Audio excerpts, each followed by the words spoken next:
സഭയിൽ കൂട്ടബഹളം.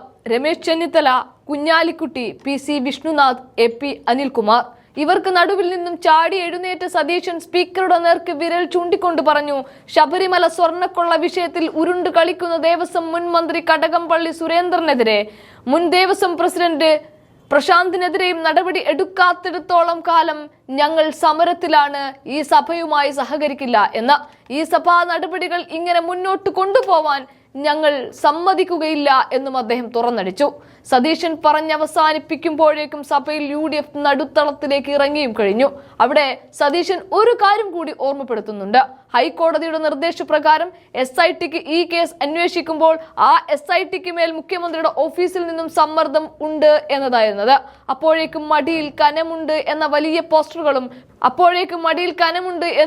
വലിയ പോസ്റ്ററുകളും പ്ലക്കാർഡുകളുമായി UDF സ്പീക്കറെ വളയുന്ന കാഴ്ചയാണ് കാണുന്നത്. ഇവിടെ യുദ്ധസമാനമായ സാഹചര്യം നിലനിൽക്കുമ്പോൾ വാച്ച് ആൻഡ് ഗാർഡുമാർ ഓടിപ്പാഞ്ഞെത്തി സ്പീക്കറുടെ പുറകിൽ അണിനിരക്കേണ്ടുന്ന അവസ്ഥ വരെ എത്തി.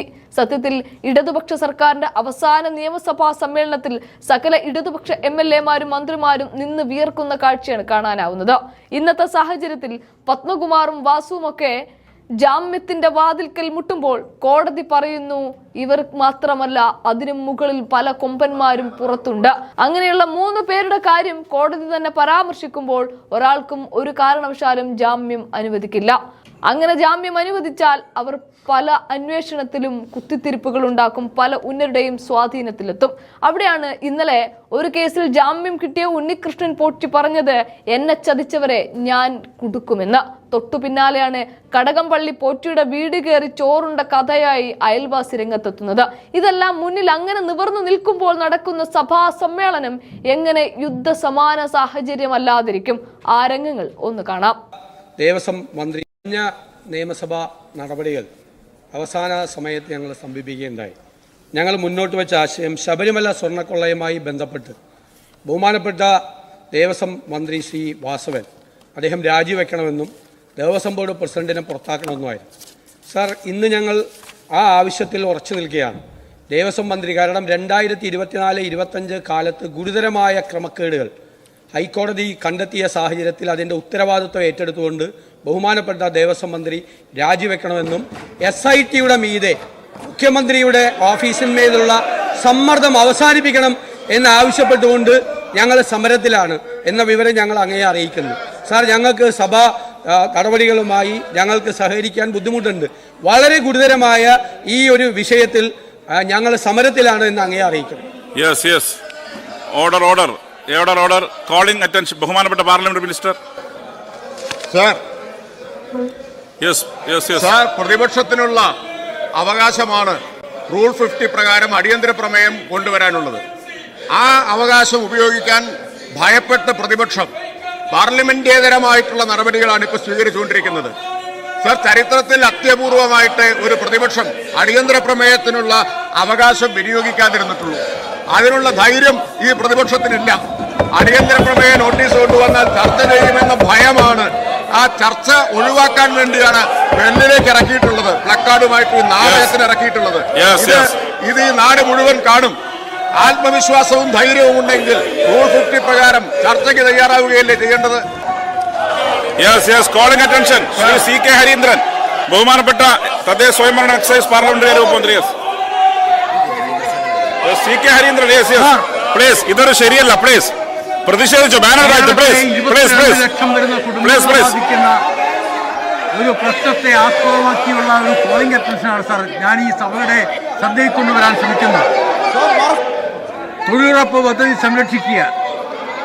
മഹാത്മാഗാന്ധി ദേശീയ ഗ്രാമീണ തൊഴിലുറപ്പ് പദ്ധതി അട്ടിമറിച്ച് തൊഴിൽ ഉറപ്പില്ലാതെയും തൊഴിലാളികളുടെ അവകാശങ്ങളാകെ കവർന്നെടുത്ത് രാജ്യത്തെ ഗ്രാമീണ മേഖലയിൽ ജീവിക്കുന്ന കോടിക്കണക്കിന് ദരിദ്രരുടെ ജീവിതമാണ് ഇപ്പോൾ കേന്ദ്ര സർക്കാർ തകർത്തെറിഞ്ഞിരിക്കുന്നത്.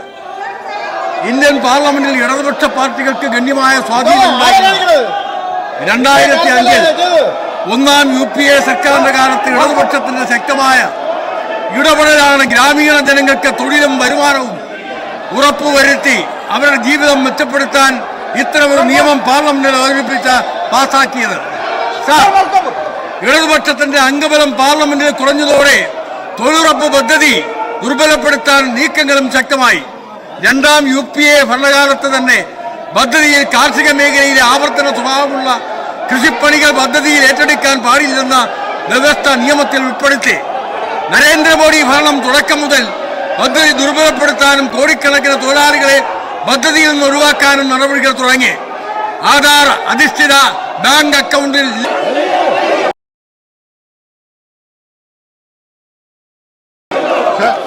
യെസ് പ്ലീസ് പ്ലീസ് ബഹുമാനപ്പെട്ട മിനിസ്റ്റർ. യെസ് യെസ് ബഹുമാനപ്പെട്ട മിനിസ്റ്റർ. യെസ് സാർ, ഈ ചോദ്യം UDFന്റെ കൺവീനർ അടൂർ പ്രകാശിനോടാണ് ചോദിക്കേണ്ടത്.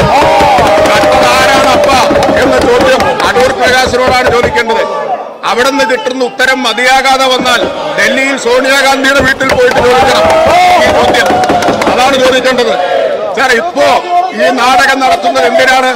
ഹൈക്കോടതി നിർദ്ദേശിച്ചു UDFന്റെ ഭരണകാലം മുതലുള്ള സ്വർണ്ണ കൊള്ളയെക്കുറിച്ച് അന്വേഷണം നടത്താൻ. അപ്പൊ കർത്തവന്മാരെ രക്ഷിക്കാൻ വേണ്ടിയിട്ട് പ്രതിപക്ഷ നേതാവ് ഇളക്കി വിട്ടിരിക്കുകയും. യെസ് പ്ലീസ് പ്ലീസ് ബഹുമാനപ്പെട്ട മിനിസ്റ്റർ. യെസ് യെസ് ബഹുമാനപ്പെട്ട മിനിസ്റ്റർ. യെസ് സാർ, ഈ ചോദ്യം UDFന്റെ കൺവീനർ അടൂർ പ്രകാശിനോടാണ് ചോദിക്കേണ്ടത്. ആരാണപ്പ എന്ന ചോദ്യം അടൂർ പ്രകാശിനോടാണ് ചോദിക്കേണ്ടത്.